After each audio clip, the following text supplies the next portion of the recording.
সারা দেশে একযোগে শুক্রবার ৯ জানুয়ারি সরকারি প্রাথমিক বিদ্যালয়ের সহকারী শিক্ষক নিয়োগের লিখিত পরীক্ষা অনুষ্ঠিত হয়েছে। প্রশ্ন ফাঁস, ডিভাইস জালিয়াতি, কেন্দ্র কন্ট্রাক্ট সহ নানা অনিয়মের অভিযোগের মধ্যেই ১০ লক্ষাধিক চাকরি প্রার্থী পরীক্ষায় অংশ নিয়েছেন। প্রার্থী ও পদের সংখ্যার দিক থেকে এটি দেশের সবচেয়ে বড় সরকারি চাকরির পরীক্ষা হিসেবে বিবেচিত হচ্ছে।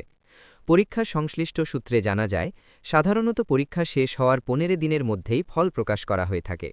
সে হিসেবে চলতি জানুয়ারি মাসের মধ্যেই প্রাথমিক শিক্ষক নিয়োগ পরীক্ষার ফল প্রকাশের সম্ভাবনা রয়েছে। এ বিষয়ে প্রাথমিক শিক্ষা অধিদপ্তরের গবেষণা কর্মকর্তা এস.এম. মাহবুব শনিবার ১০ জানুয়ারি দুপুরে গণমাধ্যমকে জানান, ফল প্রকাশ সংক্রান্ত বিষয়ে আজ অধিদপ্তরে একটি সভা অনুষ্ঠিত হচ্ছে। তিনি বলেন, আমরা সাধারণত পরীক্ষার ফল ১৫ দিনের মধ্যেই প্রকাশ করে থাকি। তিনি আরও বলেন, প্রশ্নপত্র ও কারিগরি বিষয়গুলো বাংলাদেশ প্রকৌশল বিশ্ববিদ্যালয় বুয়েট দেখভাল করে থাকে। বর্তমানে তাদের ভর্তি পরীক্ষা চলায় কিছুটা সময় লাগতে পারে, তবে এরপরও ১৫ দিনের মধ্যেই ফল প্রকাশ করার লক্ষ্য রয়েছে।